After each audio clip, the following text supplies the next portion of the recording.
हरे कृष्ण। आज हम सुनेंगे अधिक मास महात्म्य कथा अध्याय 18। इससे पहले आपने हमारे चैनल पर अधिक मास के पिछले अध्यायों की पवित्र कथाएं सुनी, जिसमें भगवान श्री कृष्ण ने पांडवों को उस गरीब ब्राह्मण की कथा सुनाई थी जिसने केवल मात्र एक दीपक जलाकर पुरुषोत्तम भगवान की ऐसी कृपा प्राप्त की थी जिसका वर्णन देव ऋषि नारद ने भी किया था। आज की यह कथा उसी दिव्य प्रवाह को यानी कि उसी दिव्य प्रकाश को आगे बढ़ा रही है। भक्तों, आप मेरी बात को समझिएगा। भगवान जब किसी भक्त को विशेष ज्ञान देना चाहते हैं तब पहले उसके मन को प्रश्नों से भरते हैं, यानी बहुत सारे सवाल उठते हैं और फिर उन सवालों के माध्यम से धर्म का रहस्य बताते हैं। श्री कृष्ण बोले, बहुत समय पहले एक पवित्र तीर्थ क्षेत्र में एक बूढ़ा ब्राह्मण निवास करता था। वह अति विद्वान नहीं था, बड़े यज्ञ नहीं कर सकता था, उसके पास धन भी नहीं था। कहने का तात्पर्य है वह अति निर्धन था, किंतु उसके जीवन में प्रभु की कृपा से एक विशेष गुण था। प्रभु के सानिध्य के लिए प्रभु की भक्ति में अटूट विश्वास था। वह प्रतिदिन उठता प्रातः काल नदी में स्नान करता, भगवान विष्णु को याद करता, तुलसी को प्रणाम करता और जितना भी यथासंभव हुआ करता हरि के नाम का जप करता। उसका जीवन अति साधारण था, किंतु उसका हृदय भगवान के प्रति प्रेम से लबालब भरा हुआ था। एक वर्ष पुरुषोत्तम मास आया। संपूर्ण क्षेत्र में उत्सव जैसा माहौल था। लोग तीर्थों में स्नान कर रहे थे, दान दे रहे थे, ब्राह्मणों को भोजन करवा रहे थे और मंदिरों में यथासंभव दीपदान हो रहा था। हरि के नाम का संकीर्तन की ध्वनि यहाँ वहाँ जहाँ तहाँ सारे में गूंज रही थी, किंतु उस बूढ़े ब्राह्मण के पास कुछ भी नहीं था। उसने सोचा, हे प्रभु, मैं ना कोई बड़ा दान कर सकता हूँ, ना ही कोई इतना बड़ा अनुष्ठान मैं आपकी सेवा में कर सकता हूँ, फिर मैं क्या करूँ? उसके मन में एक विचार आया। उसने निश्चय किया कि पूरे पुरुषोत्तम मास में वह प्रतिदिन एक अतिरिक्त माला भगवान के नाम की करेगा और तुलसी के पौधे की सेवा करेगा। जरा सोचिएगा, दूसरे लोग सोना दान कर रहे थे और वह बूढ़ा केवल नाम जप और तुलसी की सेवा का संकल्प ले रहा था। संसार की दृष्टि से यह बहुत ही निम्न कार्य था, किंतु भगवान की दृष्टि से नहीं, क्योंकि भगवान कर्म की मात्रा नहीं, भावना की पवित्रता और शुद्धता देखते हैं। दिन व्यतीत होने लगे। बूढ़ा ब्राह्मण प्रतिदिन स्नान करता, भगवान को याद करता, तुलसी को जल अर्पित करता, गीता के श्लोक सुनता, हरि नाम का संकीर्तन करता यानी जप करता और सायंकाल यानी शाम के समय एक छोटा सा दीपक जलाकर भगवान विष्णु के सामने रख दिया करता था। धीरे धीरे उसका मन संसार के सभी भोगों से हटकर भगवान में लगने लगा। उसे बाहरी वस्तुओं में रुचि कम होने लगी, भक्ति में बड़ा आनंद आने लगा। उसी तीर्थ क्षेत्र में एक धनी सेठ भी रहता था। वह बहुत दान करता था, लोग उसकी प्रशंसा किया करते थे, किंतु उसे अपनी संपन्नता का बड़ा घमंड था। जब उसने उस बूढ़े ब्राह्मण को देखा तो वह मन ही मन मुस्कुरा दिया और सोचने लगा, यह निर्धन व्यक्ति भला क्या पालेगा? केवल तुलसी को जल देने और नाम जपने से क्या हो जाएगा? यही वह स्थान है जहाँ से दूसरी कथा का सूत्र का प्रारंभ होता है। एक और निर्धन बूढ़ा ब्राह्मण की निष्कपट भक्ति थी, दूसरी ओर धनाढ्य सेठ का सूक्ष्म और जिसे बहुत बड़ा कहें अहंकार और पुरुषोत्तम मास की महिमा दोनों के जीवन में ऐसा परिवर्तन लाने वाली थी जिसे सुनकर स्वयं द्रौपदी भी आश्चर्यचकित हो उठी। भगवान श्री कृष्ण द्रौपदी को यह प्रसंग सुनाते हुए कहने लगे, हे कृष्णा, देवताओं को भी इस रहस्य का पूरा ज्ञान नहीं है कि पुरुषोत्तम मास में की गई छोटी सी भक्ति मात्र किस प्रकार जीव के अनेक जन्मों के संस्कारों को बदल देती है। द्रौपदी अति ध्यान से सुन रही थी, उनकी आंखों में जिज्ञासा बढ़ती जा रही थी और उसी समय उस बूढ़े ब्राह्मण के जीवन में एक ऐसी चमत्कारिक घटना घटने वाली थी। जो पुरुषोत्तम मास के गुप्त महात्म्य को प्रकट करने वाली थी। तो प्यारे भक्तों, भगवान श्री कृष्ण द्रौपदी को वह पवित्र प्रसंग सुनाते हुए आगे कहने लगे। वो बूढ़ा ब्राह्मण प्रतिदिन की भांति अपने नियमों का पालन कर रहा था। पुरुषोत्तम मास का प्रत्येक दिन उसके लिए किसी त्योहार से, किसी उत्सव से कम नहीं था। उसके पास धन तो नहीं था, परंतु उसके हृदय में भगवान के प्रति अटूट श्रद्धा और विश्वास था। एक दिन की बात है, सहसा वहाँ पर एक साधु महात्मा प्रकट हुए और उन्होंने कहा, पुत्र, मैं कई दिनों से यात्रा कर रहा हूँ, बड़ा थक गया हूँ, क्या मुझे थोड़ा सा जल मिल सकता है? ब्राह्मण तुरंत उठा, उसने अति श्रद्धा से उन्हें आसन दिया, जल दिया और अपने पास जो थोड़ा सा फल था वह भी उनके सामने रख दिया। अब साधु ने मुस्कुराकर पूछा, तुम इतने निर्धन हो, फिर भी इतना आदर सत्कार क्यों कर रहे हो? ब्राह्मण ने बड़ी विनम्रता से उत्तर दिया, महाराज, यह सब मेरा नहीं है, जो कुछ है भगवान का है। अतिथि में मैं नारायण का ही स्वरूप देखता हूँ।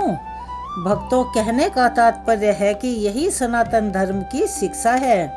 अतिथि सेवा, ब्राह्मण सेवा, साधु सेवा केवल एक सामाजिक व्यवहार मात्र नहीं है, यह भगवान की सेवा का ही एक रूप है। साधु ने फिर पुनः पूछा, तुम पुरुषोत्तम मास में कौन सा विशेष व्रत कर रहे हो? ब्राह्मण ने कहा, महाराज, मैं कोई बड़ा अनुष्ठान नहीं कर सकता क्योंकि मैं निर्धन हूँ। मैं केवल भगवान का नाम जपता हूँ, तुलसी माता की सेवा करता हूँ और रोज एक दीपक जलाता हूँ। यह सुनकर साधु की आंखें प्रसन्नता से चमक उठी।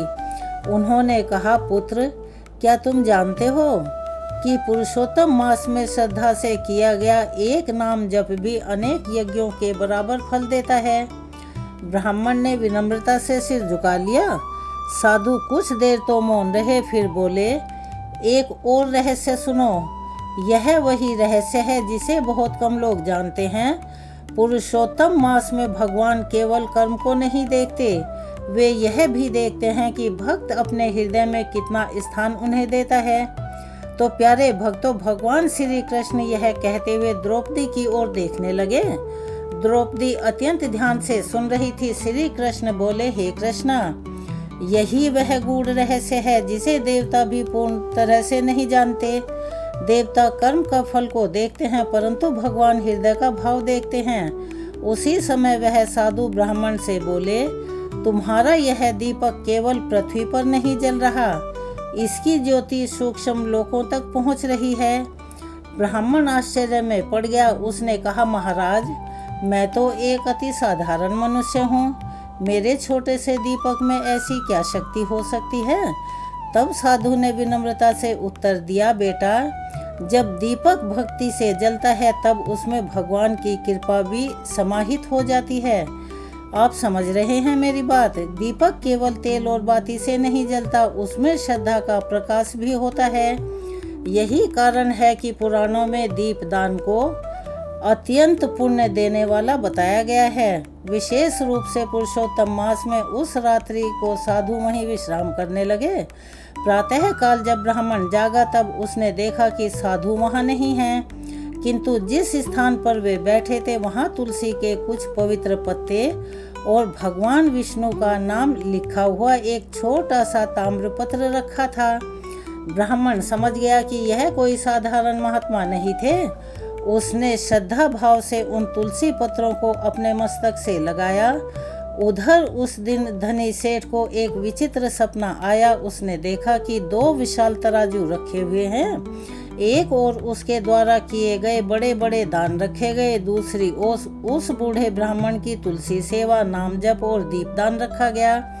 और आश्चर्य की बात यह हुई कि ब्राह्मण के साधारण से दिखने वाले पुण्य का पलड़ा अधिक भारी दिखाई दे रहा था। सेठ घबरा उठा।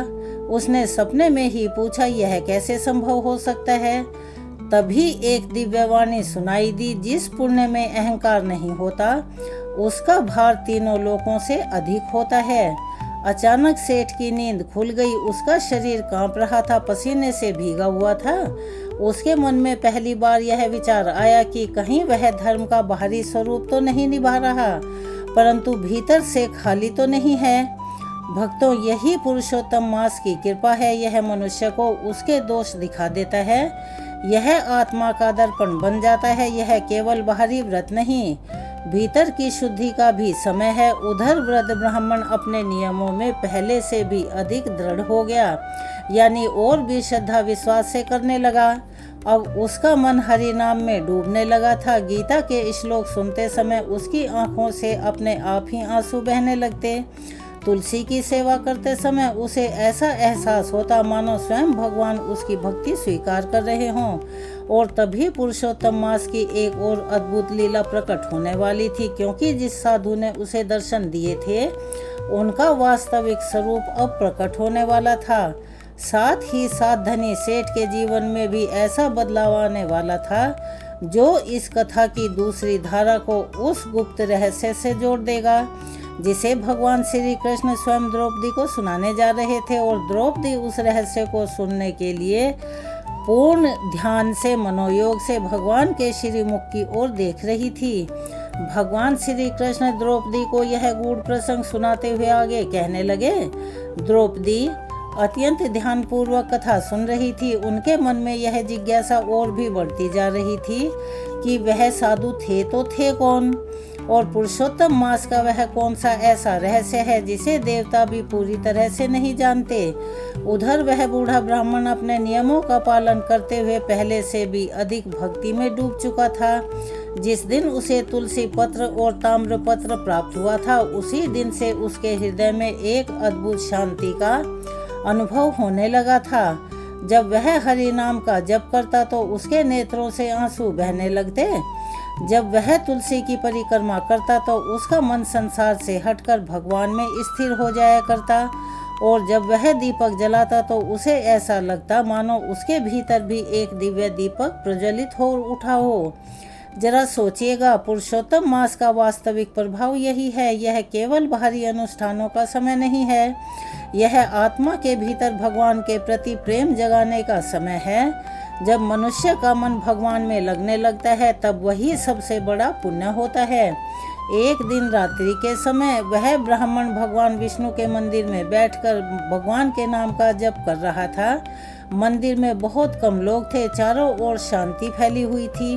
दीपक की लो धीरे धीरे जल रही थी। उसी समय उसे ऐसा लगा जैसे मंदिर के गर्भगृह से दिव्य प्रकाश निकल रहा हो। उसने अचानक आश्चर्य से उधर देखा और उसी पल उसके हृदय में एक अद्भुत भाव प्रकट हुआ। उसे याद हो आया कि वह बूढ़ा साधु कोई साधारण महात्मा नहीं थे। उसकी आंखें भर आई।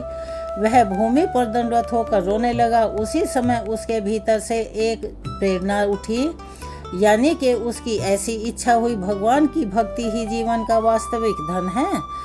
यही वह गुप्त रहस्य है जिसकी ओर भगवान मनुष्य को ले जाना चाहते हैं। धन, वैभव, प्रतिष्ठा और सांसारिक सुख सीमित हैं, किंतु भगवान का नाम और भगवान की भक्ति अनंत है। उधर धनी सेठ के जीवन में भी परिवर्तन शुरू हो चुका था। उस स्वप्न ने उसके मन को झकझोर दिया। अब वह स्वयं से सवाल करने लगा, क्या मैं वास्तव में भगवान के लिए दान करता हूँ या केवल लोगों की प्रशंसा यानी बड़ाई पाने के लिए? यह सवाल उसके मन को बार बार व्याकुल करने लगा। अंत में एक दिन वह उसी बूढ़े ब्राह्मण के पास जा पहुंचा। उसने देखा कि ब्राह्मण तुलसी की सेवा कर रहा है। उसके चेहरे पर ऐसी शांति थी जो बड़े बड़े राजाओं के पास भी नहीं होती। सेठ ने विनम्र होकर पूछा, विप्रवर, आपके पास ना तो धन है ना वैभव है, फिर भी आप इतने खुश कैसे रहते हैं? ब्राह्मण मुस्कुराया। उसने कहा, क्योंकि मेरा आश्रय, मेरा आधार मेरे भगवान हैं। जो भगवान पर आश्रित हो जाता है उसके जीवन से डर और चिंता धीरे धीरे दूर होने लगते हैं। यह सुनकर सेठ मौन हो गया, क्योंकि बोलने को उसके पास कुछ था ही नहीं। उसी समय मंदिर के कुछ वृद्ध संत वहां आए। उन्होंने दोनों को देखकर कहा, पुरुषोत्तम मास में किया गया सबसे बड़ा दान क्या है, तुम जानते हो? सेठ ने उत्तर दिया, अन्न दान। दूसरे ने कहा गौदान, तीसरे ने कहा स्वर्ण दान। संत मुस्कुराए। उन्होंने कहा, इन सब का अपना अलग महत्व है, किंतु पुरुषोत्तम मास में सबसे बड़ा दान है अहंकार का दान। यह सुनकर दोनों चकित रह गए। संत आगे बोले, जो व्यक्ति अपने भीतर के अभिमान यानी घमंड, ईर्ष्या, क्रोध और लोभ को भगवान के चरणों में समर्पित कर देता है, वही वास्तव में पुरुषोत्तम मास का फल प्राप्त करता है। यही वह गुप्त रहस्य है जिसे भगवान श्री कृष्ण द्रौपदी को समझा रहे थे। श्री कृष्ण बोले, हे कृष्णा, बहुत से लोग यह समझते हैं कि पुरुषोत्तम मास का फल केवल बाहरी कर्मों से मिलता है, किंतु एक और भी रहस्य है। द्रौपदी ने पूछा, हे भगवान, हे माधव, वह कौन सा रहस्य है? श्री कृष्ण बोले, हे कृष्णा, जब कोई भक्त इस मास में सच्चे हृदय से भगवान का स्मरण मात्र करता है, तब पुरुषोत्तम भगवान उसके पूर्व जन्मों के अनेक संस्कारों को शुद्ध करना शुरू कर देते हैं। कहने का तात्पर्य है कि जो भी उसके पूर्व जन्म के पाप हों, उन्हें भी जलाना, भस्म करना शुरू कर देते हैं। यह कार्य इतना छोटा है कि देवता भी उसे पूर्ण रूप से नहीं देख पाते। द्रौपदी आश्चर्य से श्री कृष्ण का मुंह देखने लगी। फिर भगवान आगे बोले, देवता कर्मों का फल देते हैं, किंतु पुरुषोत्तम भगवान के हृदय को भी बदल देते हैं। यही इस मास की सबसे गुप्त महिमा है। आप इस बात को समझ रहे होंगे, यानी कि इस मास में केवल पुण्य नहीं बढ़ता, बल्कि आत्मा का मार्ग भी बदल जा सकता है। इसीलिए हमारे पुराणों में वर्णित है कि पुरुषोत्तम मास में किया गया हरि नाम संकीर्तन, गीता पाठ, तुलसी सेवा, दीपदान, ब्राह्मण सेवा, गौ माता की सेवा और पितृ तर्पण असाधारण फल प्रदान करता है, जिसका कोई अंदाजा नहीं लगा सकता। उधर धनी सेठ अब पहले जैसा नहीं रहा था। उसने अपने जीवन का मार्ग परिवर्तित करना शुरू कर दिया। वह गुप्त रूप से सेवा करने लगा। वह ब्राह्मणों का सम्मान करने लगा, प्रतिदिन गीता सुनने लगा, तुलसी की सेवा करने लगा और सबसे महत्वपूर्ण बात यह थी कि उसने अपने दोषों को देखना शुरू कर दिया। संसार को बदलना बहुत सरल है, स्वयं को बदलना अति कठिन है। जो व्यक्ति स्वयं को बदल लेता है, वही भगवान की कृपा का पात्र बनता है। इसी बीच पुरुषोत्तम मास अपने अंतिम दिनों की ओर बढ़ रहा था। तब बूढ़े ब्राह्मण और वह परिवर्तित सेठ दोनों ही भगवान की भक्ति में लगे हुए थे, किंतु पुरुषोत्तम भगवान अभी एक अंतिम कृपा करने वाले थे। वो कृपा ऐसी थी जिससे इस कथा का वास्तविक यानी असल वाला जो रहस्य है वो प्रकट होना था। और वही रहस्य सुनाकर भगवान श्री कृष्ण द्रौपदी को यह समझाने वाले थे कि पुरुषोत्तम मास में भगवान की कृपा किस प्रकार अदृश्य रूप से भक्तों के जीवन को और उनके भविष्य दोनों को ही प्रकाशित कर देती है। तो भक्तों, भगवान श्री कृष्ण द्रौपदी को वह दिव्य कथा सुनाते हुए आगे बोले, पुरुषोत्तम मास अपने अंतिम चरण में पहुंच चुका था। बूढ़ा ब्राह्मण पहले की तरह ही भगवान के नाम में संलग्न था। धनी सेठ भी अब अपने भीतर के अहंकार को त्याग कर सेवा और भक्ति के मार्ग पर चलने लगा था। दोनों के जीवन में बदलाव आ चुका था, किंतु पुरुषोत्तम भगवान की अंतिम कृपा अभी शेष थी। पुरुषोत्तम मास की पूर्णिमा की रात्रि थी। मंदिरों में दीपक की पंक्तियां जगमगा रही थी। हरि नाम का संकीर्तन की मधुर ध्वनि पूरे वातावरण को पवित्र बना रही थी, यानी वहाँ सब जगह गूंज रही थी। तुलसी की सुगंध चारों ओर फैल रही थी। ब्राह्मण, साधु, गृहस्थ और अनेक भक्त भगवान विष्णु के सामने भक्ति में निमग्न थे। उसी समय वह बूढ़ा ब्राह्मण भी हाथ जोड़कर भगवान के सामने खड़ा था। उसकी आंखों से प्रेम के आंसू बह रहे थे। वह कह रहा था, हे पुरुषोत्तम प्रभु, मैंने कोई बड़ा तप नहीं किया, कोई महान यज्ञ नहीं किया, कोई विशेष दान नहीं दिया। यदि मेरी भक्ति में कोई सच्चाई हो तो मुझे केवल आपके चरणों की सेवा प्रदान कीजिए।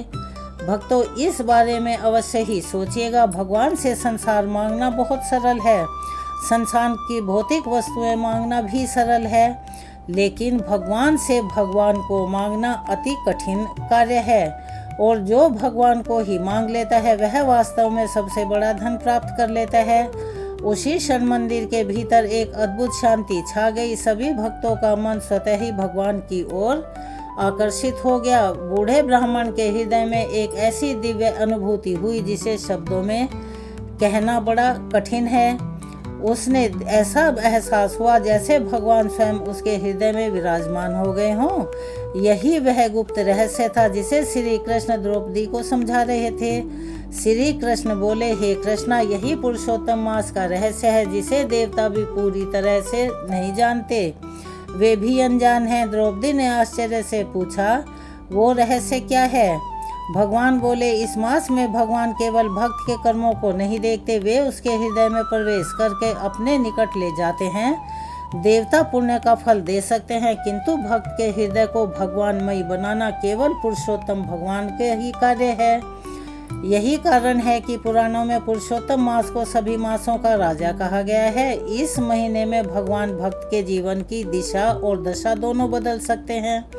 उसके भीतर भक्ति का बीज अंकुरित कर सकते हैं, उसके मन को संसार से हटाकर अपने चरणों में स्थिर कर सकते हैं। उधर वह धनी सेठ भी भगवान के चरणों में बैठा हुआ था, उसके नेत्रों से अविरल आंसू बह रहे थे। वो मन ही मन कह रहा था, प्रभु, मैंने जीवन भर बाहरी वैभव को ही सब कुछ जाना, किंतु अब मुझे पता चला कि आपके बिना सब कुछ अधूरा है। यही दूसरी कथा का पूर्ण होना था। पहली कथा में निर्धन ब्राह्मण ने सिखाया कि भक्ति के लिए धन जरूरी नहीं। दूसरी कथा में धनी सेठ ने यह सीख दी कि धन होने पर भी अहंकार नहीं होना चाहिए। दोनों कथाएं एक ही सत्य पर आकर मिलती हैं। भगवान को केवल शुद्ध हृदय, शुद्ध भाव और पवित्र आत्मा चाहिए। अब श्री कृष्ण आगे बोले, हे द्रौपदी, जो मनुष्य पुरुषोत्तम मास में श्रद्धा से स्नान करता है, दान करता है, तुलसी की सेवा करता है, गीता का पाठ करता है, हरि नाम संकीर्तन करता है, दीपदान करता है, गौ माता की सेवा करता है, ब्राह्मणों को सम्मान देता है और पितरों के निमित्त तर्पण करता है, उस पर मेरी विशेष कृपा बरसती है। किंतु इन सब से भी बढ़कर यदि वह विनम्रता और प्रेम के साथ केवल भगवान के नाम का स्मरण करता है तो उसका आध्यात्मिक कल्याण निश्चित है। यह सुनकर द्रौपदी की आंखें नम हो गई। उन्होंने हाथ जोड़कर कहा, हे माधव, अब मैं समझ गई कि पुरुषोत्तम मास का वास्तविक फल केवल पुण्य नहीं बल्कि भगवान के प्रति प्रेम की प्राप्ति है। भगवान श्री कृष्ण यह सुनकर मुस्कुराए। उन्होंने कहा, हे कृष्णा, जिसने भगवान के प्रति प्रेम प्राप्त कर लिया उसने सब कुछ प्राप्त कर लिया। यही इस संपूर्ण कथा का सार है। जीवन में धन आए या ना आए, आपको यश मिले या ना मिले, संसार आपका सम्मान करे या ना करे, किंतु यदि आपने भगवान का नाम अपने हृदय में बसा लिया तो आपका ये मनुष्य जीवन सफल हो जाता है। अधिक मास हमें यही सिखाता है कि स्नान केवल शरीर का नहीं, मन और आत्मा का भी होना चाहिए। दान केवल भौतिक वस्तुओं का नहीं, अहंकार का दान सबसे श्रेष्ठ माना गया है। दीप दान केवल मंदिरों में नहीं, अपने हृदय में कीजिए।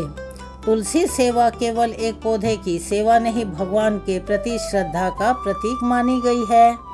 गीता पाठ केवल शब्दों का अध्ययन नहीं, जीवन को धर्ममय बनाने का सरल मार्ग है। हरि नाम का संकीर्तन केवल उच्चारण मात्र नहीं, आत्मा को भगवान से जोड़ने का सीधा सरल साधन है। गौ माता की सेवा करना सिखाती है, ब्राह्मण सेवा ज्ञान का सम्मान करना सिखाती है, पितृ तर्पण कृतज्ञता का भाव जगाता है और पुरुषोत्तम मास इन सभी साधनों को भगवान की कृपा से जोड़ देता है।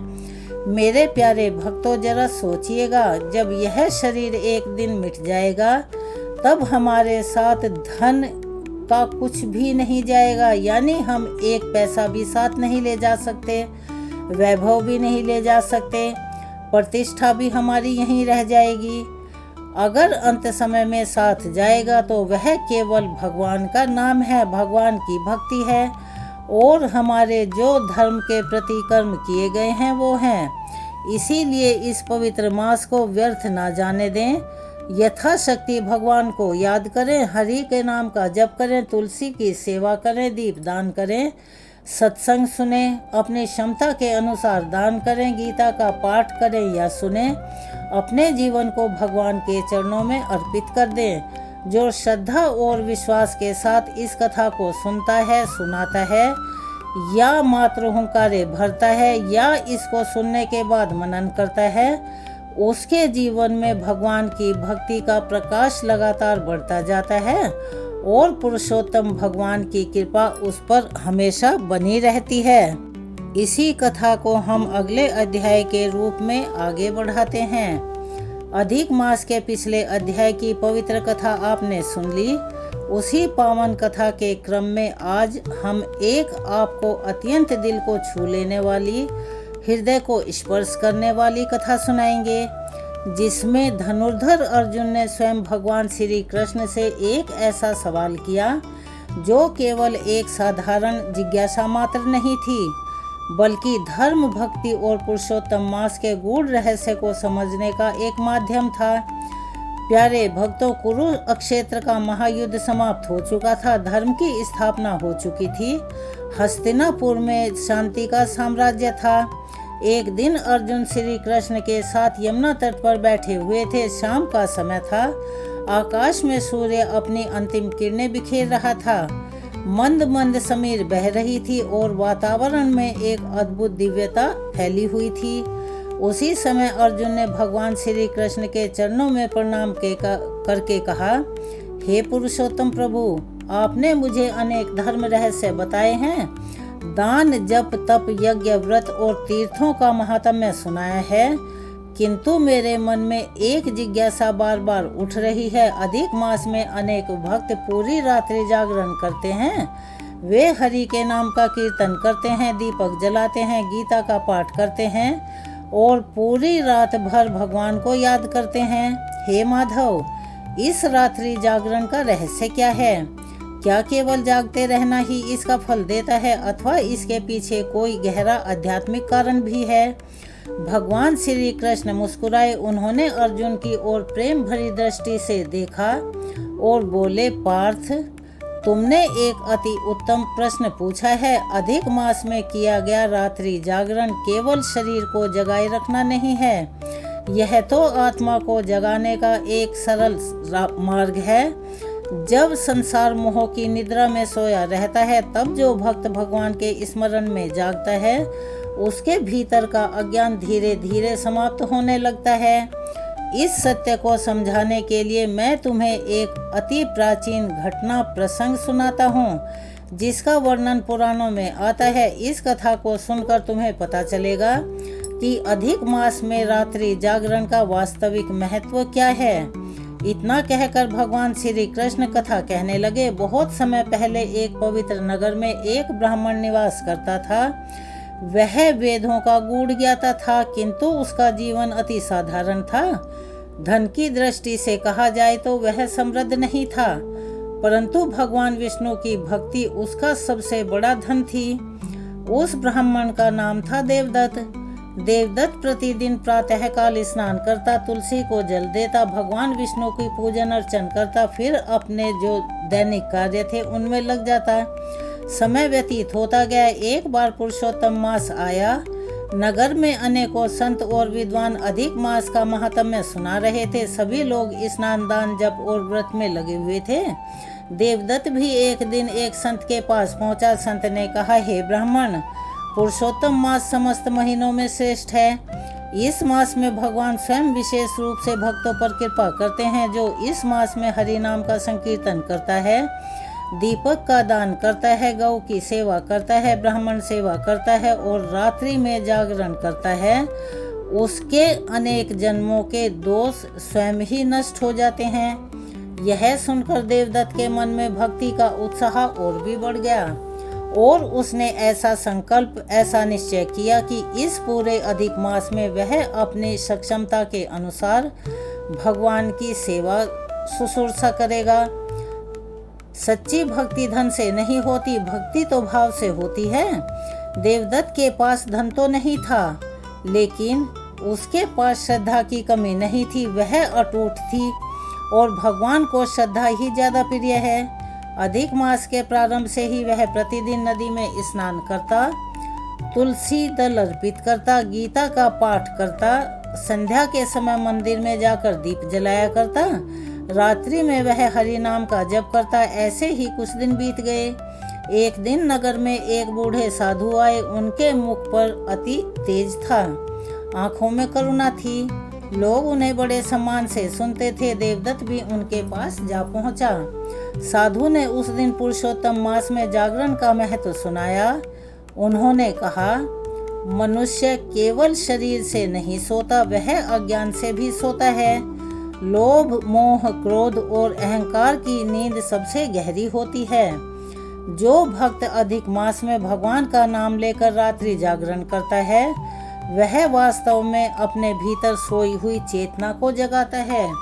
अब देवदत्त के हृदय में यह वचन सीधे उतर गए।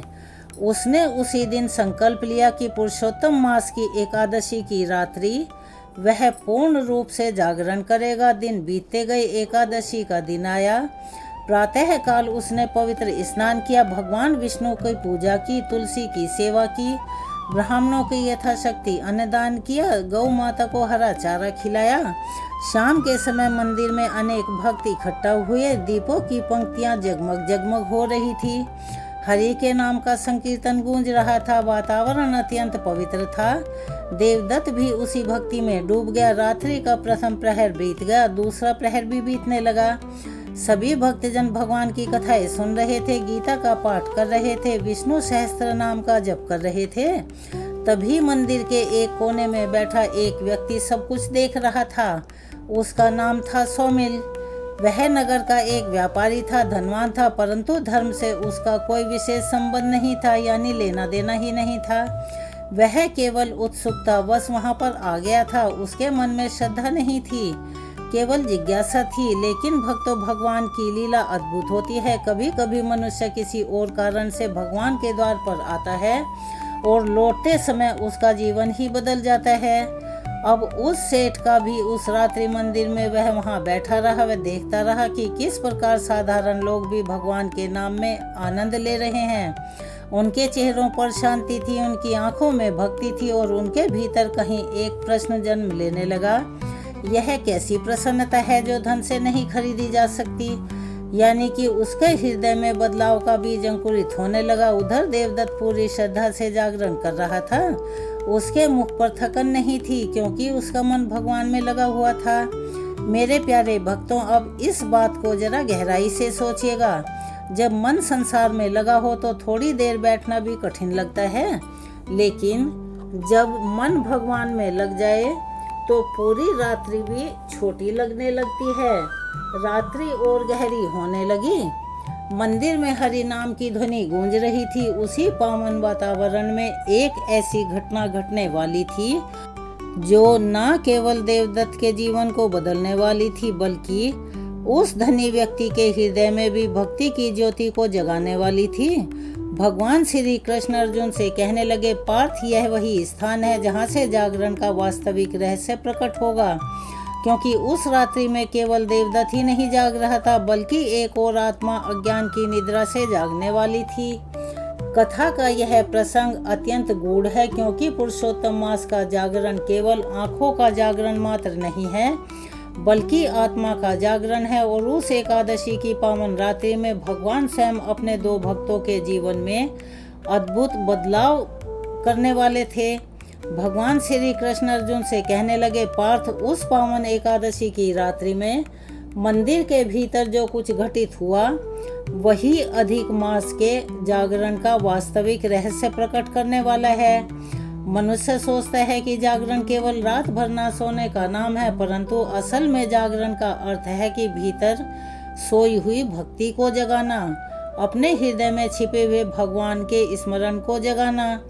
उस समय मंदिर में हरि नाम का संकीर्तन लगातार चल रहा था। कोई भगवान के गुणों का गान कर रहा था, कोई विष्णु सहस्त्र नाम जप रहा था, कोई पुरुषोत्तम भगवान की महिमा सुन रहा था।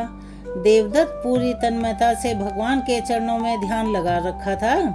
उधर व्यापारी ने भी यहीं बैठा हुआ था। उसने पहले कभी ऐसी रात्रि नहीं देखी थी। उसके लिए तो रात्रि का अर्थ था व्यापार की चिंता, धन को गिनना और अगले दिन के लाभ हानि का विचार करना। लेकिन उस दिन कुछ और ही हो रहा था। वह बार बार भक्तों के मुखों को देखता। उनके चेहरे पर एक ऐसी शांति थी जो उसे अपने विशाल भवनों में भी कभी नहीं मिली।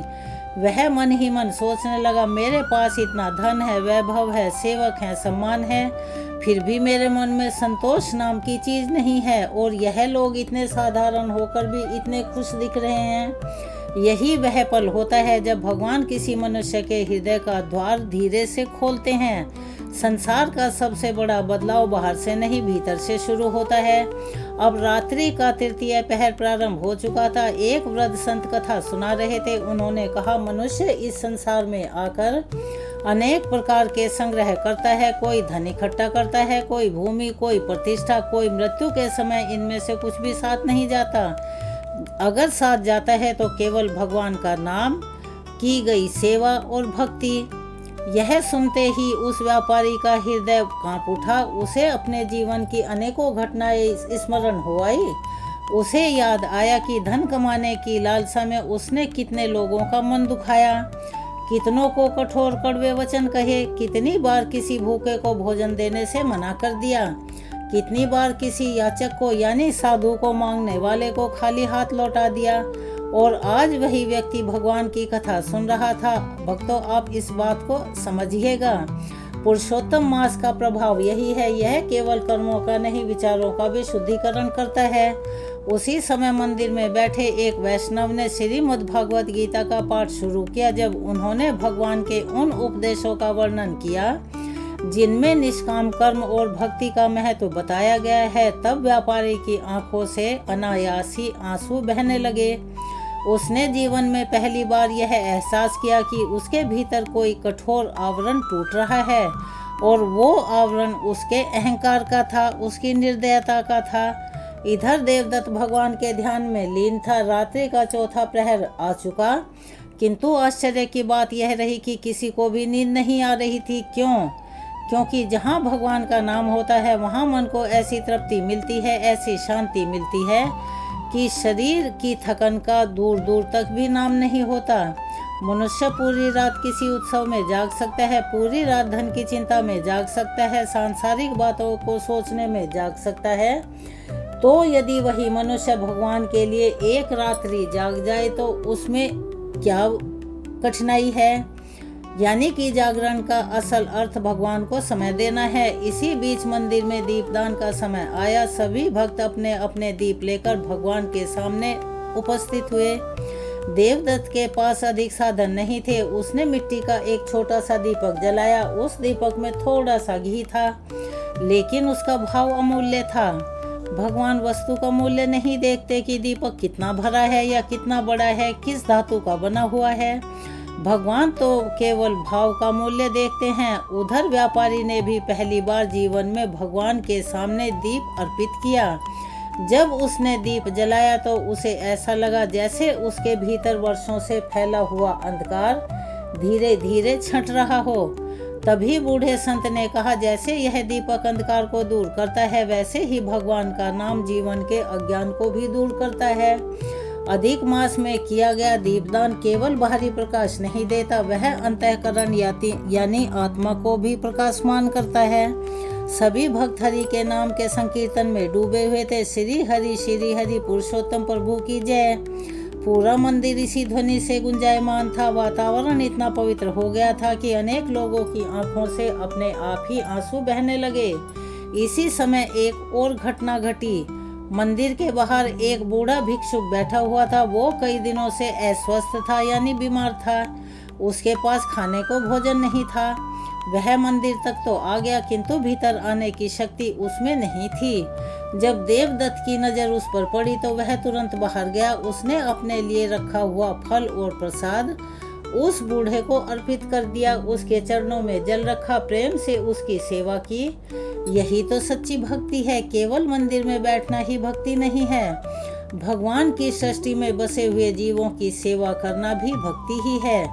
उसी समय संत ने कहा, जो पुरुषोत्तम मास में भूखे को भोजन देता है, गौ माता की सेवा करता है, ब्राह्मणों का, बुजुर्गों का, गुरुओं का सम्मान करता है, तुलसी की सेवा करता है, उसके जीवन में भगवान की विशेष कृपा बरसती है। व्यापारी यह सब देख रहा था। उसने सोचा, मैंने जीवन में इतना धन कमाया परंतु कभी इस प्रकार किसी की सेवा नहीं की। अब शर्म के मारे उसका सिर झुक गया। रात्रि समाप्ति की ओर बढ़ रही थी। पूर्व दिशा में हल्की सी आभा यानी उजाला दिखाई देने लगा, लेकिन उस रात केवल सूर्य का उदय नहीं होने वाला था, दो जीवनों में भी एक प्रकाश का उदय होने वाला था।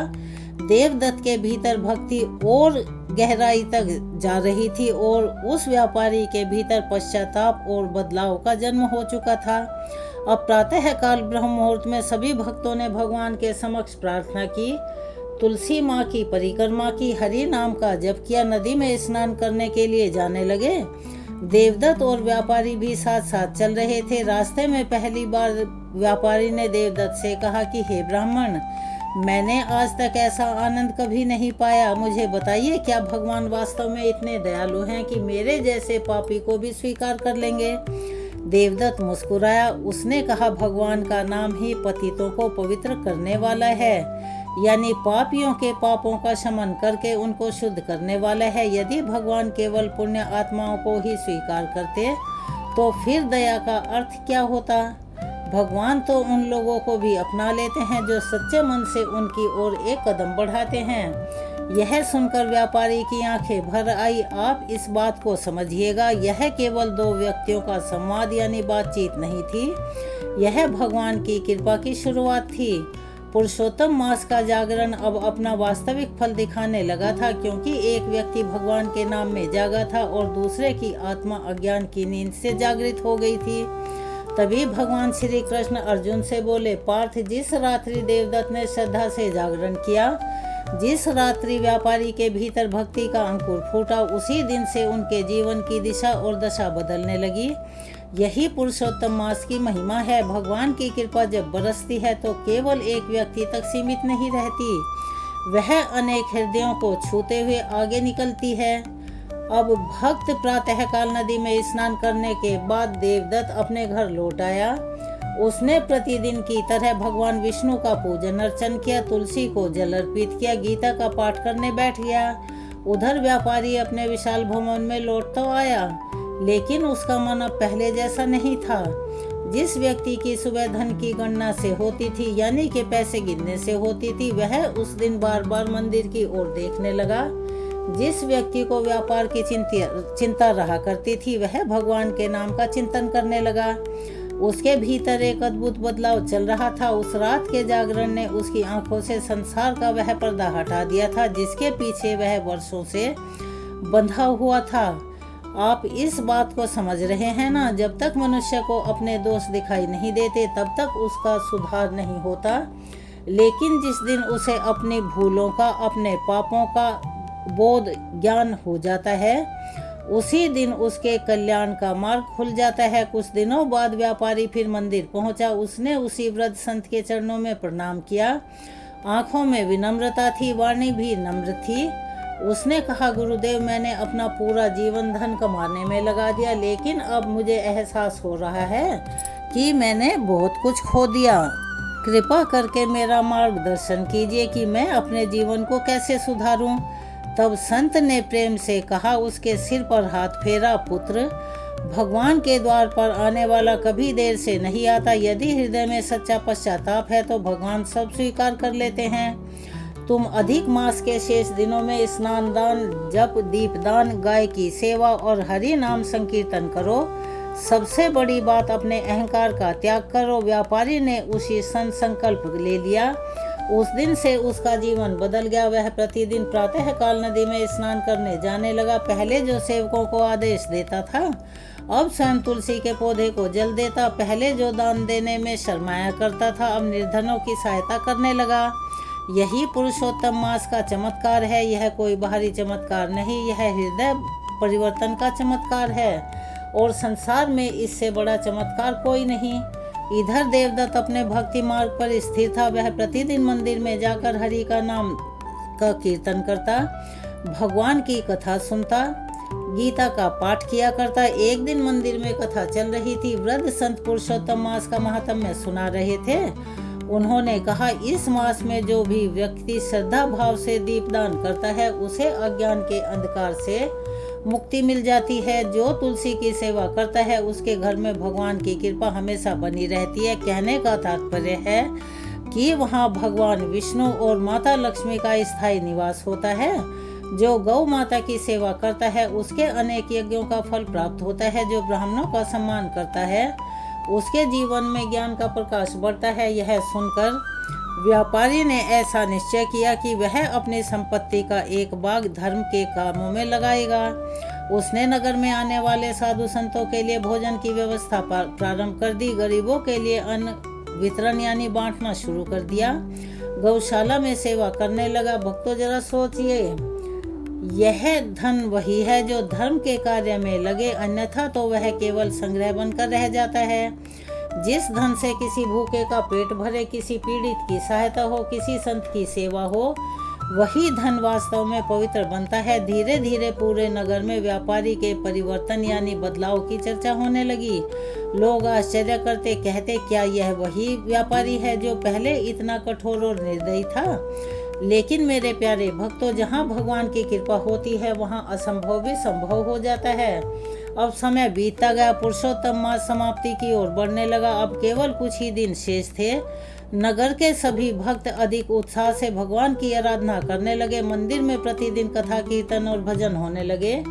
एक दिन बूढ़े संत ने यह घोषणा की कि पुरुषोत्तम मास पूर्णिमा की रात्रि में विशेष हरिनाम संकीर्तन और जागरण होगा। जो भी श्रद्धा से उसमें भाग लेगा यानी आएगा, उसे भगवान की विशेष कृपा मिलेगी। यह सुनकर पूरा का पूरा नगर प्रसन्न हो उठा। देवदत्त भी उत्साहित था।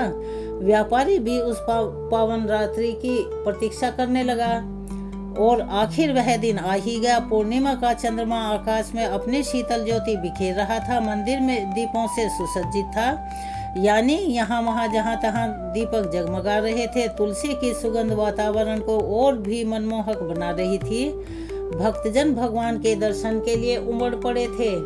रात्रि शुरू हुई। हरि नाम संकीर्तन गूंजने लगा। नारायण नारायण, श्री हरि। पूरा वातावरण भक्ति के रस में डूब गया। देवदत्त आंखें बंद करके भगवान का ध्यान कर रहा था। व्यापारी भी उसी भाव में बैठा था।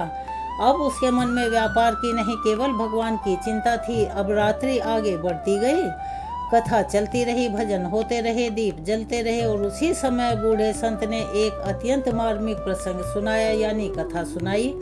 उन्होंने कहा, पुराणों में ऐसा वर्णित है, जब कोई भक्त अधिक मास में भगवान के नाम का संकीर्तन करते हुए जागरण करता है तब देवता भी प्रसन्न होते हैं, क्योंकि उस समय वह मनुष्य संसार की ओर नहीं भगवान की ओर मुख कर रहा होता है। यह सुनते ही अनेक भक्तों की आंखें भर आई, क्योंकि उन्हें एहसास हो रहा था कि वे वास्तव में भगवान के निकट आ रहे हैं। इसी बीच मंदिर के बाहर कुछ निर्धन लोग खड़े थे। उनके पास भोजन नहीं था, वस्त्र नहीं थे। अब व्यापारी ने उनकी ओर देखा, तुरंत उठकर बाहर गया, अपने हाथों से उन्हें भोजन करवाया, वस्त्र प्रदान किया और प्रेम पूर्वक उनका सम्मान किया। भक्तों, आप इस बदलाव को समझ रहे हैं? पहले जो व्यक्ति केवल अपने लिए जीता था, अब वह दूसरों के लिए जीने लगा था। यही जागरण का असल फल था। आंखें तो एक रात जागी थी, लेकिन आत्मा सदा के लिए जाग उठी थी। रात्रि का अंतिम प्रहर निकट आ चुका। हरि नाम संकीर्तन और अधिक मधुर हो गया था। देवदत्त, व्यापारी और अन्य भक्त भगवान के नाम में ऐसे डूब चुके थे कि समय का उन्हें ज्ञान ही नहीं रहा। उसी समय बूढ़े संत ने हाथ जोड़कर कहा, हे पुरुषोत्तम प्रभु, यदि हमारे भीतर कोई दोष हो तो उसे क्षमा कीजिए, यदि हमारी भक्ति में कोई कमी हो तो उसे पूर्ण कीजिए, और यदि हमारे हृदय में अभी भी संसार का अंधकार बचा हुआ हो तो अपने नाम के प्रकाश से उसे हटा दीजिए। पूरा मंदिर भाव विभोर हो उठा। कई भक्तों की आंखों से अश्रुधारा बहने लगी और भक्तों, उसी पल भगवान की कृपा का एक ऐसा संकेत प्रकट हुआ जिसने सभी के हृदय को और भी गहराई तक भक्ति से भर दिया। देवदत्त और व्यापारी दोनों के जीवन में उस रात जो अनुभूति हुई, उसने उन्हें यह विश्वास दिला दिया कि पुरुषोत्तम भगवान अपने भक्तों को कभी अकेला नहीं छोड़ते। भगवान श्री कृष्ण अर्जुन से कहने लगे, पार्थ, अब कथा अपने सबसे महत्वपूर्ण चरण में प्रवेश करती है, क्योंकि उस पूर्णिमा के जागरण के बाद जो हुआ उसने पूरे नगर को यह सिखा दिया, यानी यह शिक्षा दी कि अधिक मास में किया गया एक सच्चा जागरण मनुष्य को केवल पुण्य ही नहीं देता, बल्कि उसके जीवन की दशा और दिशा और उसके अंतःकरण यानी आत्मा दोनों को बदल देता है। तो प्यारे भक्तों, अब पुरुषोत्तम भगवान की कृपा का वो दिव्य संदेश प्रकट होने वाला था जो इस कथा का हृदय है और जिसके कारण यह कथा युगों तक याद की जाती रहती है। भगवान श्री कृष्ण अर्जुन से आगे कहने लगे, पार्थ, उस पूर्णिमा की पावन रात्रि में जब हरि के नाम का कीर्तन, दीपदान और जागरण अपने चरम सीमा पर पहुंच चुका था, तब वहां उपस्थित प्रत्येक भक्त के हृदय में एक अद्भुत शांति फैली हुई थी। ऐसा लग रहा था मानो स्वयं पुरुषोत्तम भगवान अपनी कृपा दृष्टि से उन सभी को आशीर्वाद दे रहे हैं। रात्रि का अंतिम प्रहर समाप्त होने को था। पूर्व दिशा में अरुणिमा यानी कि लालिमा फैलने लगी। मंदिर में बैठे भक्तों ने सामूहिक रूप से भगवान विष्णु की आरती की, तुलसी महारानी की परिक्रमा की, भगवान के चरणों में फूल अर्पित किए। फिर सभी भक्त ध्यान मग्न होकर बैठ गए। उसी समय बूढ़े संत ने अत्यंत गंभीर वाणी में कहा, भक्तों, आज पुरुषोत्तम मास की पूर्णिमा है। यह मास केवल व्रत रखने का मास नहीं है, यह आत्मा को शुद्ध करने का मास है। जिसने इस मास में अपने भीतर के लोभ को कम कर दिया, जिसने अपने अहंकार को छोड़ दिया, जिसने किसी दुखी की मदद कर दी, हरि के नाम का स्मरण किया, वास्तव में उसी ने पुरुषोत्तम मास का फल पाया। यह वचन सुनकर देवदत्त की आंखों से अश्रुधारा बह निकली। उसने भगवान के चरणों में अपना सिर रख दिया। वह जानता था कि उसके पास देने के लिए धन नहीं था, परंतु उसने अपना मन भगवान को समर्पित कर दिया था। और भक्तों, भगवान को सबसे प्रिय वही अर्पण होता है जिसमें निष्कपट प्रेम हो। उधर व्यापारी भी भाव विभोर होकर बैठा था। उसके मन में पिछले जीवन की अनेक स्मृतियां यानी यादें चल रही थी। उसे अपना पुराना स्वभाव याद आ रहा था। उसे वह समय याद आ रहा था जब वह केवल धन को ही सब कुछ मानता था। लेकिन आज वह यह जान चुका था कि धन साधन है, साध्य नहीं। धर्म के बिना धन अधूरा है, भक्ति के बिना वैभव अधूरा है और भगवान के बिना जीवन अधूरा है। भक्तों, यदि मनुष्य को समस्त संसार भी मिल जाए लेकिन भगवान का स्मरण ना मिले तो क्या वह वास्तव में सुखी हो सकता है? बिल्कुल नहीं, क्योंकि आत्मा का जो असली आनंद देने वाला है केवल भगवान के जुड़ने में है। इसीलिए पुराणों में बार बार यह कहा जाता है कि भगवान का नाम ही इस कलयुग में सबसे बड़ा सहारा है। कुछ समय बाद बूढ़े संत ने सभी भक्तों को लेकर नदी तट की ओर प्रस्थान किया। वहां स्नान, तर्पण और दान का विशेष आयोजन था। भक्तों ने पितरों के निमित्त तर्पण किया, ब्राह्मणों को दक्षिणा और अन्नदान दिया, गौ माता को चारा खिलाया, निर्धनों को वस्त्र दिए। भगवान पुरुषोत्तम को याद करते हुए प्रार्थना की। देवदत्त ने भी अपनी सामर्थ्य के अनुसार दान किया। व्यापारी ने भी बड़ी श्रद्धा से सेवा की। लेकिन आश्चर्य वाली बात यह थी कि अब वह दान करते समय किसी प्रकार का गर्व अनुभव नहीं कर रहा था। क्यों? क्योंकि उसके हृदय में यह भाव जाग चुका था कि सब कुछ भगवान का ही है, मनुष्य तो केवल निमित्त मात्र है। यही वह सच्ची भक्ति है। जब अहंकार समाप्त हो जाता है तब भगवान का प्रकाश भीतर दिखने लगता है। पुरुषोत्तम मास समाप्त हुआ, लेकिन उसके साथ देवदत्त और व्यापारी की भक्ति समाप्त नहीं हुई। वास्तव में तो अब उनकी साधना और भी अधिक गहरा गई। देवदत्त पहले की भांति भगवान का भजन करता रहा और व्यापारी ने अपने जीवन को धर्म और सेवा के मार्ग पर लगा दिया। नगर में एक छोटी गौशाला बनवा दी, संतों के लिए एक अन्य क्षेत्र स्थापित कराया, तुलसी उद्यान बनवाया और सबसे महत्वपूर्ण बात, उसने अपने परिवार को भी भगवान की भक्ति में लगा दिया। समय बीतता गया, दोनों के जीवन में अनेक उतार चढ़ाव आए, लेकिन भगवान के प्रति उनकी श्रद्धा कभी नहीं डगमगाई। वर्षों बाद जब बूढ़े संत पुनः उस नगर में आए तो उन्होंने देखा कि पूरा नगर पहले से अधिक धार्मिक हो गया है।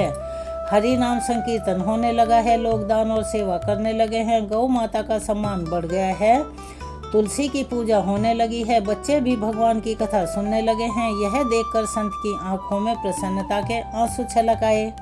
उन्होंने कहा, देखो, एक सच्चा जागरण कितने लोगों का जीवन बदल सकता है। यही इस कथा का सार है। उस एक रात्रि में केवल देवदत्त नहीं जागा, केवल व्यापारी नहीं जागा, बल्कि पूरे के पूरे नगर की चेतना जाग उठी। इसीलिए भगवान श्री कृष्ण ने अर्जुन से कहा, पार्थ, अब तुम यह समझ गए कि अधिक मास में रात्रि जागरण का रहस्य क्या है।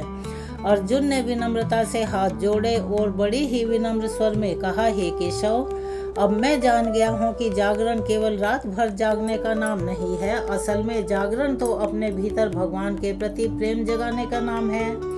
असली जागरण अज्ञान की नींद से उठकर भक्ति के प्रकाश में प्रवेश करना है। भगवान श्री कृष्ण मुस्कुराए और बोले, यही सत्य है पार्थ।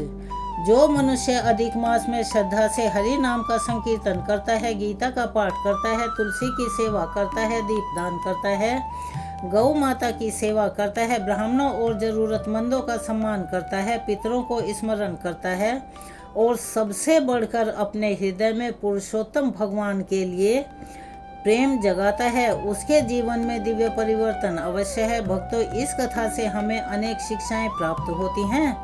पहली सीख, सच्ची भक्ति के लिए धन नहीं श्रद्धा चाहिए। दूसरी, पुरुषोत्तम मास आत्मशुद्धि का स्वर्णिम अवसर है। तीसरी यह है कि दान, सेवा और करुणा के बिना धर्म अधूरा है। और चौथी, भगवान का नाम मनुष्य के जीवन का सबसे बड़ा सहारा है। पांचवी, जागरण केवल शरीर का नहीं आत्मा का होना चाहिए। यदि कोई व्यक्ति अधिक मास में एक भी रात्रि सच्चे मन से भगवान के नाम में बिताता है तो उसका अंतःकरण पहले से अधिक निर्मल हो जाता है। इसीलिए जब भी पुरुषोत्तम मास आए उसे केवल एक साधारण मास ना समझे। यह भगवान की विशेष कृपा का काल होता है। इसमें प्रातः काल स्नान करना, तुलसी की सेवा, गीता का पाठ, हरि नाम का संकीर्तन, दीपदान, गौ की सेवा, ब्राह्मणों और जरूरतमंदों का सम्मान, पितरों के निमित्त तर्पण और सबसे बढ़ के अपने हृदय में पुरुषोत्तम भगवान के लिए प्रेम जगाएं। यही अधिक मास का वास्तविक फल है और यही रात्रि जागरण का वह रहस्य है जो भगवान श्री कृष्ण ने अर्जुन को सुनाया। आइए अब सुनते हैं आगे का वृतांत। सूत जी इस कथा का वर्णन करते हुए शौनक आदि मुनियों से कहते हैं कि श्री भगवान नारायण के मुख से राजा दृढ़धनुआ के पूर्व जन्म का वृतांत सुनकर अब नारद जी श्री भगवान नारायण से फिर कहने लगे। नारद जी ने कहा भगवान से कि हे तपोधन, राजा दृढ़धनुआ फिर वाल्मीकि ऋषि को क्या कहने लगे, सो कृपा पूर्वक आप मुझे बताइए। तब श्री भगवान कहने लगे कि हे नारद, राजा दृढ़धनुआ वाल्मीकि ऋषि से कहने लगा कि हे मुनि, यह मोक्ष देने वाला पुरुषोत्तम मास, इस मास का व्रत कैसे करना चाहिए, इस मास की पूजा कैसे करनी चाहिए और इस मास में किसका पूजन करना चाहिए, इसकी विधि क्या है, सो आप कृपा पूर्वक सभी लोगों के हित के लिए आप मुझे बतलाइए। तब वाल्मीकि मुनि राजा दृढ़धनुआ से बताने लगे कि हे राजन, ब्रह्म मुहूर्त में उठकर पर ब्रह्म का चिंतन करके शौच आदि के लिए जाए, फिर स्नान प्राणायाम करके संध्या वंदन करके जब तक सूर्य का दर्शन न हो तब तक गायत्री मंत्र का जप करें और फिर सूर्य के मंत्रों से सूर्य भगवान को अर्घ्य दें। सायंकाल के समय में पैरों तथा भूमि को नमस्कार करें। फिर इस स्मृत्या इस मंत्र से प्रार्थना करें, हे महाराज, जो भी ब्राह्मण श्रद्धा से विधि पूर्वक संध्या करता है उसको तीनों लोकों में कुछ भी कठिन नहीं है। नित्य कर्म करके हरि का पूजन आरंभ करें। फिर व्रती पुरुष शुद्ध होकर वाणी को नियम में करके शुद्ध गोल चकोर गोबर से लिपी हुई भूमि पर व्रत की सिद्धि के लिए चावलों से अष्ट दल वाला एक कमल बनाएं। फिर सोने चांदी अथवा तांबे, यदि ऐसा करना संभव ना हो तो मिट्टी का एक बिना छेद वाला एक नया कलश ले लें। उस कलश को उस मंडल के ऊपर रखें और अष्टदल कमल के ऊपर स्थापित करें। फिर उस कलश में तीर्थ का जल भर दें। इस प्रकार कलश की स्थापना करके उसमें सभी तीर्थों का आवाहन करें। गंगा, गोदावरी, कावेरी, सरस्वती, मेरी शांति के लिए, पापों का नाश करने के लिए आप इसमें पधारिए। फिर कलश के मंत्रों से गंध, अक्षत, नैवेद्य और ताजे पुष्पों से पूजन करके कलश के ऊपर पीले कपड़े से लपेटा हुआ तांबे का एक पात्र रख दें। फिर उस पात्र के ऊपर राधा कृष्ण जी की मूर्ति को स्थापित कर दें। फिर भक्ति युक्त होकर विधि पूर्वक पूजन करें। जय श्री हरि। चलिए अब हम आपको सुनाने जा रहे हैं अधिक मास में सबसे ज्यादा सुनी जाने वाली श्रीमद् भागवतम महापुराण की कथा, देव ऋषि नारद जी और भक्ति की कथा। नारद जी उस नवयुवती उस भक्ति से बोले कि बाले, तुम व्यर्थ ही अपने को खेद में डालती हो। ओहो, इतनी चिंता तुम क्यों कर रही हो? भगवान श्री कृष्ण के चरण कमलों का तुम स्मरण करो, इससे तुम्हारा सारा दुख स्वतः ही दूर हो जाएगा। जिन्होंने कौरवों के अत्याचार से द्रौपदी की रक्षा की तथा गोप सुंदरियों का मनोरथ पूर्ण किया, वे श्री कृष्ण कहीं चले थोड़ी ही गए हैं। तुम तो साक्षात भक्ति हो, जो कि भगवान श्री कृष्ण को अपने प्राणों से भी अधिक प्यारी हो। तुम्हारे बुलाने पर तो भगवान नीच पुरुषों के घरों में भी चले जाते हैं। सतयुग, त्रेता और द्वापर, इन 3 युगों में ज्ञान और वैराग्य मुक्ति के साधन थे, किंतु कलयुग में तो केवल भक्ति ही ब्रह्म सायुज्य मोक्ष कहा गया है। किंतु कलयुग में तो केवल भक्ति ही ब्रह्म सायुज्य की प्राप्ति कराने वाली है। यही सोचकर श्री हरि ने, उन ज्ञान स्वरूप श्री हरि ने तुम्हें प्रकट किया है। हे भक्ति, तुम भगवत स्वरूपा परमानंद चिन्ह मूर्ति, परम सुंदरी तथा साक्षात श्री कृष्ण की प्रियतमा हो। एक बार जब तुमने हाथ जोड़कर पूछा था प्रभु श्री कृष्ण से कि मैं क्या करूं, उस समय भगवान श्री कृष्ण ने तुम्हें यही तो कहा था कि मेरे भक्तों का तुम पोषण करो, और तुमने भगवान की यह आज्ञा सहर्षि ही स्वीकार कर ली। इससे प्रसन्न होकर श्री हरि ने तुम्हें मुक्ति को दासी के रूप में दे दिया और इन ज्ञान वैराग्य को तुम्हें पुत्र के रूप में दिया। तुम अपने साक्षात स्वरूप से तो वैकुंठ धाम ही भक्तों का पोषण करती रही हो। भूलोक में उनका पोषण करने के लिए तुमने केवल छाया रूप को धारण कर रखा है। मुक्ति अपने साथ ज्ञान और वैराग्य को लेकर तुम्हारी सेवा के लिए इस पृथ्वी पर आई और सतयुग के आरंभ से द्वापर के अंत तक यहाँ बड़े ही आनंद से तुम्हारे साथ रही। परंतु कलयुग आने पर वह पाखंड रूप रोग से पीड़ित होकर वह मुक्ति क्षीण होने लगी। उसके पश्चात तुम्हारी ही आज्ञा से वह मुक्ति तुरंत ही फिर वैकुंठ लोक को लौट गई। अब भी वह तुम्हारे स्मरण करने पर इस लोक में आती है, फिर वापस चली जाती है। इस ज्ञान और वैराग्य को तुमने पुत्र मानकर अपने ही पास रख छोड़ा था। कलयुग में मनुष्यों के द्वारा इनकी उपेक्षा होने के कारण यह तुम्हारे पुत्र ज्ञान और वैराग्य उत्साहहीन और बूढ़े हो गए हैं।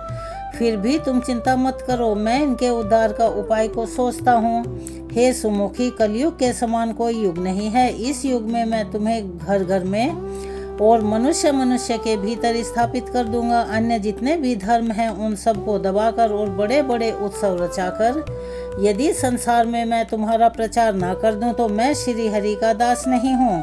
इस कलयुग में जो जीव तुमसे संबंध रखेंगे वे पापी होने पर भी निर्भयता पूर्वक भगवान श्री कृष्ण के नित्य धाम को चले जाएंगे। नारद जी उस नवयुवती बाला से इतनी बात कहकर आगे कहते हैं कि हे बालिके, जिनके हृदय में सदा प्रेम रूपी भक्ति निवास करती है, वे पवित्र मूर्ति पुरुष स्वप्न में भी यमराज को नहीं देखते हैं।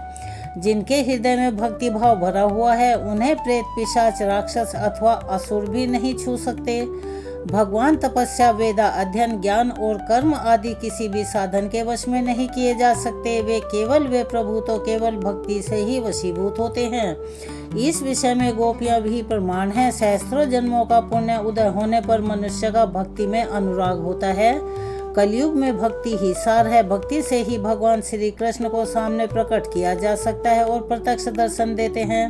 जो लोग भक्ति से द्रोह करते हैं यानी ईर्ष्या करते हैं, वे तीनों लोकों में दुख पाते हैं।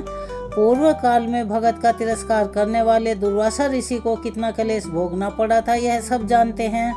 व्रत, तीर्थ, योग, यज्ञ और ज्ञान चर्चा आदि बहुत से साधनों की क्या आवश्यकता है, एकमात्र भक्ति ही मोक्ष प्रदान करने वाला है। इस प्रकार नारद जी के द्वारा निर्णय किए हुए अपने महात्म्य को सुनकर उस भक्ति के सारे अंग पुष्ट हो गए। भक्ति ने नारद जी से कहा कि हे नारद जी, आप धन्य हैं, मुझ में आपकी निश्चल प्रीति है। मैं सदा ही आपके हृदय में निवास करूंगी, कभी आपके हृदय को छोड़कर नहीं जाऊंगी। हे साधु, आप बड़े कृपालु हैं। आपने एक ही पल में मेरा सारा दुख दूर कर दिया, किंतु अभी तक मेरे पुत्रों को यह ज्ञान नहीं हुआ है, अतः इन्हें भी शीघ्र ही सचेत कीजिए। भक्ति के यह वचन सुनकर अब नारद जी को बड़ी दया आई। उन्हें हाथ की उंगलियों से दबा दबा कर नारद जी ज्ञान और वैराग्य को अपने हाथों की उंगलियों से दबा दबा कर अब वे जगाने लगे। फिर कान के पास मुंह लगाकर नारद जी जोर जोर से कहने लगे, ओ ज्ञान, ओ वैराग्य, जागो, जल्दी जागो, तुम भी शीघ्र ही जाग उठो। फिर वेद ध्वनि, वेदांत घोष और बारंबार गीता पाठ करके उन्होंने उन दोनों को जगाने का प्रयत्न किया। इससे वे बहुत जोर लगाकर किसी तरह उठ तो गए, किंतु आंख खोलकर देख नहीं सके। आलस्य के कारण वे दोनों ज्ञान और वैराग्य जम्भाई लेते हुए यानी उबासी लेते रहे। उनके सिर के बाल पककर बगलों की तरह सफ़ेद हो गए थे। उनके सारे अंग रक्त मांस से हीन होने के कारण कंकाल से जान पड़ते थे। उन ज्ञान और वैराग्य को देखकर ऐसा लगता था कि मानो वे सूखे काठ यानी लकड़ी हों। भूख से दुर्बल होने के कारण वे फिर से सो गए। उन्हें इस अवस्था में देखकर देवऋषि नारद जी को बड़ी ही चिंता हुई। देवऋषि नारद जी अब सोचने लगे कि मुझे अब क्या करना चाहिए जिससे कि इनकी नींद खुल सके। इनको नींद से कैसे जगाया जाए और यह सबसे बड़ा बुढ़ापा कैसे दूर हो इनका। सूत जी इस कथा का वर्णन करते हुए मुनियों से कहते हैं कि हे सोनक जी, इस प्रकार चिंता करते करते उन्होंने भगवान गोविंद को याद किया। नारद जी के द्वारा भगवान गोविंद का स्मरण करते ही उसी समय वहाँ एक आकाशवाणी हुई। आकाशवाणी ने कहा नारद जी से कि मुनि तुम खेद मत करो, परेशान मत हो, तुम्हारा उद्योग निश्चय ही सफल होगा। हे देवऋषि नारद, तुम इसके लिए सत्कर्म का अनुष्ठान करो। और वह कर्म क्या है यह तुम्हें साधु शिरोमणि संतजन ही बतलाएंगे। उस सत्कर्म के करने पर इन ज्ञान और वैराग्य की निद्रा और वृद्धा अवस्था दोनों ही पल भर में दूर हो जाएंगी तथा सर्वत्र भक्ति का प्रचार हो जाएगा। यह आकाशवाणी वहाँ सबको साफ साफ सुनाई दी। इस आकाशवाणी को सुनकर नारद जी को बड़ा ही आश्चर्य हुआ। नारद जी कहने लगे कि मैं तो इसका भाव ही नहीं समझ पाया। इस आकाशवाणी ने भी गुप्त रूप से ही बात कही है। यह नहीं बताया कि कौन सा साधन करने योग्य है जिससे कि इन ज्ञान और वैराग्य का इनका कार्य सिद्ध हो सके। वे संत न जाने कहाँ होंगे और किस प्रकार उस साधन का उपदेश मुझे देंगे। आकाशवाणी ने जो कहा उसके अनुसार यहाँ मुझे क्या करना चाहिए। सूत जी मुनियों से इतनी कथा सुनाकर आगे कहने लगे कि हे श्रेष्ठ मुनिजनों, तदंतर नारद जी ज्ञान और वैराग्य को उन दोनों को वहीं पर छोड़कर अब वहाँ से चल दिए और एक एक तीर्थ में जाकर मार्ग में मिलने वाले मुनीश्वरों से वह साधन नारद जी पूछने लगे।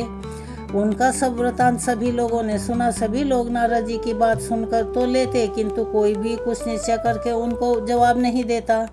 कुछ लोगों ने तो इस कार्य को असाध्य बतला दिया तो कोई कहने लगे कि इसका ठीक ठीक पता लगाना बड़ा मुश्किल है। कुछ लोग नारद जी की बात को सुनकर चुप रह गए और कितने ही मुनि अपनी अवज्ञा होने के भय से चुपचाप ही नारद जी के सामने से खिसक गए। तीनों लोगों में महान हाहाकार मचा जो सबको की विपत्ति में डालने वाला था। लोग आपस में कानाफूसी करने लगे, कहने लगे कि भाई जब वेद ध्वनि वेदांत घोष और गीता पाठ सुनाने पर भी ज्ञान और वैराग्य नहीं जागे तो अब दूसरा कोई क्या रास्ता है। अब तो कोई रास्ता है ही नहीं। भला योगी नारद को भी स्वयं जिसका ज्ञान नहीं है उसे दूसरे संसारी मनुष्य कैसे बता पाएंगे। सूत जी आगे कहते हैं कि हे श्रेष्ठ मुनि जनों, इस प्रकार जिन जिन मुनियों से नारद जी ने यह बात पूछी उन सभी ने निर्णय करके यही बताया कि यह कार्य तो असाध्य है। तब नारद जी चिंता से आतुर होकर बद्रीवन में आए। उन्होंने मन ही मन यह निश्चय किया कि उस साधन की प्राप्ति के लिए यहीं पर रहकर तपस्या करूंगा। बद्रीवन में पहुंचते ही नारद जी को करोड़ों सूर्यों के समान तेजस्वी सनकादिक मुनीश्वर दिखाई दिए। अपने सामने आते हुए तब मुनि श्रेष्ठ नारद जी ने उनसे कहा, महात्माओं, इस समय बड़े ही सौभाग्य से मुझे आप लोगों का समागम यानी के सत्संग प्राप्त हुआ है। हे कुमारों, आप मुझ पर कृपा करके अब जल्दी से उस साधन को मुझे बतला दीजिए। आप सब लोग योगी, बुद्धिमान और बहुत विद्वान हैं। देखने में 5 वर्ष के बालक से होने पर भी आप पूर्वजों के भी पूर्वज हैं। आप लोग सदा ही बैकुंठ धाम में निवास करते हैं, निरंतर हरि नाम कीर्तन में लगे रहते हैं, भगवत लीला अमृत का रसास्वादन करके सदा ही उन्मत्त बने रहते हैं। एकमात्र भगवत कथा ही आपके जीवन का आश्रय है। आपके मुख में सदा ही हरि शरणम अर्थात भगवान ही हमारे पालक हैं यह मंत्र विद्यमान रहता है। इसी से काल प्रेरित वृद्धा अवस्था आपको बाधा नहीं पहुंचा सकती। पूर्व काल में आपके भूभ्रंग मात्र से भगवान विष्णु के द्वारपाल जय और विजय तुरंत ही पृथ्वी पर गिर पड़े थे और आप ही की कृपा से वे पुनः बैकुंठ धाम में पहुंचे। मेरा अहोभाग्य है जिससे कि इस समय मुझे आपके दर्शन मिले। मैं बहुत दीन हूँ और आप लोग स्वभाव से ही दयालु हैं, अतः मुझ पर आपकी कृपा होनी चाहिए। उसके पश्चात नारद जी ने सनकादिक मुनियों से कहा कि आकाशवाणी ने जिस साधन की ओर, जिस कार्य की ओर संकेत किया है वह क्या है, इसे आप बतलाइए और किस प्रकार उस साधन का अनुष्ठान करना चाहिए उसका विस्तार के सहित मुझसे वर्णन कीजिए। भक्ति ज्ञान और वैराग्य को किस प्रकार से सुख की प्राप्ति हो सकती है और किस तरह से इनका प्रेम पूर्वक यत्न करके सब वर्णों में प्रचार किया जा सकता है। यह सुनकर सनकादिक कहने लगे देव ऋषि नारद जी से कि हे देव ऋषि, आप चिंतित मत होइए, अपने मन में आप प्रसन्न हो जाइए। उनके उद्धार का एक सुगम उपाय पहले से ही मौजूद है। हे नारद जी, आप धन्य हैं, विरक्तों के आप शिरोमणि हैं, भगवान श्री कृष्ण के दासों में सदा ही अग्रगणीय के योग्य हैं और योग मार्ग को प्रकाशित करने वाले साक्षात सूर्य आप ही हैं। आप जो भक्ति के लिए इतना उद्भव कर रहे हैं, यह आपके लिए कोई आश्चर्य की बात नहीं, क्योंकि भगवान श्री कृष्ण के भक्त को तो भक्ति की सदा स्थापना करना उचित ही है। ऋषियों ने इस संसार में बहुत से मार्ग दिखाए हैं, किंतु वे सभी परिश्रम साध्य हैं और उनमें से अधिकांश मार्ग रूप फल की ही प्राप्ति कराने वाले हैं। भगवान की प्राप्ति कराने वाला मार्ग तो अभी तक गुप्त ही रहा है। इसका उपदेश करने वाला पुरुष प्रायः बड़े भाग्य से मिलता है। आपको आकाशवाणी ने पहले जिस कर्तव्य का संकेत किया था उसे बतलाया जाता है। आप ध्यान से सुनिए, आप स्थिर एवं प्रसन्नचित होकर उसे सुनिएगा। हे नारद जी, द्रव्य यज्ञ, तपो यज्ञ, योग यज्ञ तथा स्व अध्याय रूप ज्ञान यज्ञ, यह सब तो स्वर्ग आदि की प्राप्ति कराने वाले कर्म मात्र के ही सूचक हैं, सत्कर्म के नहीं। सत्कर्म अर्थात मोक्षदायक कर्म, इस सत्कर्म का सूचक तो विद्वानों ने केवल ज्ञान यज्ञ को ही माना है। श्रीमद् भागवत का यह पारायण ही वह ज्ञान है, वह ज्ञान यज्ञ है जिसका शोक आदि महात्माओं ने गान किया है। उसके शब्द सुनने से भक्ति ज्ञान और वैराग्य को बड़ा ही बल मिलेगा। इससे ज्ञान वैराग्य का कष्ट दूर हो जाएगा और भक्ति को सुख मिलेगा। हे नारद जी, श्रीमद् भागवत की ध्वनि होने पर कलयुग के सारे दोष उसी प्रकार से दूर हो जाते हैं जैसे कि सिंह की गर्जना सुनकर भेड़िए भाग जाते हैं। तब प्रेम रस की धारा बहाने वाली भक्ति ज्ञान और वैराग्य के सहित प्रत्येक घर में तथा प्रत्येक व्यक्ति के हृदय में क्रीड़ा करेगी। भक्ति यह सुनकर नारद जी ने कहा सनकादिक मुनियों से कि हे श्रेष्ठ मुनिजनों, मैंने वेद ध्वनि, वेदांत घोष और गीता पाठ आदि के द्वारा ज्ञान और वैराग्य को बहुत प्रकार जगाया, किंतु वे उठ नहीं सके। ऐसी दशा में श्रीमद् भागवत का पाठ सुनाने से वे कैसे उठेंगे? क्योंकि श्रीमद् भागवत कथा के श्लोक में पद पद में वेदों का ही अर्थ भरा हुआ है। आप लोग शरणागत पुरुषों पर दया करने वाले हैं। हे सनकादिक मुनियों, आपका दर्शन कभी बेकार नहीं जाता, इसीलिए मेरे संदेह का आप निवारण कीजिए। इस कार्य में विलंब नहीं करना चाहिए। यह सुनकर सनकादिक मुनि कहने लगे नारद जी से कि श्रीमद् भागवत की कथा वेद और उपनिषदों के सार से प्रकट हुई है, अतः उनसे पृथक फल के रूप में आकर श्रीमद् भागवत वह उनकी उपेक्षा भी अत्यंत उत्तम प्रतीत होती है। जैसे आम के वृक्ष में जड़ से लेकर शाखा तक रस मौजूद रहता है, किंतु उसका आस्वादन नहीं किया जा सकता, फिर वही एकत्रित होकर जब उससे पृथक फल के रूप में प्रकट होता है तो संसार में सबके मन को प्रिय लगता है। जैसे कि दूध में घी रहता है, किंतु उस समय उसका अलग स्वाद नहीं मिलता, फिर वही जब उससे अलग हो जाता है, दूध से घी अलग हो जाता है, तो वह घी दिव्य जान पड़ता है और देवताओं के लिए भी स्वादवर्धक हो जाता है। जिस प्रकार से खांड ईख के आदि मध्य और अंत यानी कि उसके प्रत्येक भाग में व्याप्त रहती है, फिर भी उसे अलग होने पर ही उसमें अधिक मिठास आती है, इसी प्रकार यह श्रीमद् भागवत की कथा भी है। हे नारद जी, यह श्रीमद् भागवत पुराण वेदों के समान माना गया है। श्री वेद व्यास जी ने भक्ति ज्ञान और वैराग्य की स्थापना के लिए ही श्रीमद् भागवत को प्रकट किया है। पूर्व काल में जिस समय वेद वेदांत के निष्णात विद्वान और गीता की भी रचना करने वाले वेद व्यास जी खिन्न होकर अज्ञान के समुद्र में डूब रहे थे, उस समय आपने ही उन्हें चतुर श्लोक की भागवत का उपदेश दिया था। उसका श्रवण करते ही वेद व्यास जी की सारी चिंताएं दूर हो गई। उसी श्रीमद् भागवत के विषय में आपको आश्चर्य क्यों हो रहा है जो आप हमसे संदेह पूर्वक यह पूछ रहे हैं? श्रीमद् भागवत शास्त्र समस्त शोक दुख का विनाश करने वाला है। सनकादिक मुनियों की इस बात को सुनकर अब नारद जी ने कहा सनकादिक मुनियों से कि हे महानुभाव, आपका दर्शन जीव के समस्त अमंगल का तत्काल ही नाश कर देता है और सांसारिक दुख रूपी दावानल से पीड़ित प्राणियों पर शांति की वर्षा करता है। आप निरंतर शेष जी के सहस्त्र मुखों के द्वारा वर्णित भागवत कथा अमृत का पान करते रहते हैं। मैं प्रेम लक्षणा भक्ति का प्रकाश करने के उद्देश्य से आपकी शरण में आया हूँ। अनेक जन्मों के संचित सौभाग्यप्रद पुण्य का उदय होने पर जब कभी मनुष्य को सत्संग प्राप्त होता है, तभी अज्ञान जनित मोह माया का महान अंधकार का नाश करके विवेक का उदय होता है। यहाँ पर यह कथा पूर्ण होती है। इसके आगे का वृतांत हम अपनी आने वाली वीडियो में सुनाएंगे। आप सभी से हाथ जोड़कर निवेदन है कि प्लीज़ जो चैनल पर नए हैं वो चैनल को सब्सक्राइब अवश्य ही करें, वीडियो को लाइक करें, ज़्यादा से ज़्यादा शेयर करें, बेल आइकन को भी अवश्य ही दबाएं। कमेंट्स बॉक्स में जय श्री हरि, जय श्री कृष्णा, हर हर महादेव लिखना ना भूलें। अपना सहयोग और प्यार हमें ऐसे ही प्रदान करते रहें, क्योंकि यह हमारे लिए अमूल्य होता है। मिलते हैं अगली वीडियो में कथा के आगे के वृतांत के साथ। तब तक के लिए आप सभी को जय श्री कृष्णा, हर हर महादेव, राधे राधे, धन्यवाद।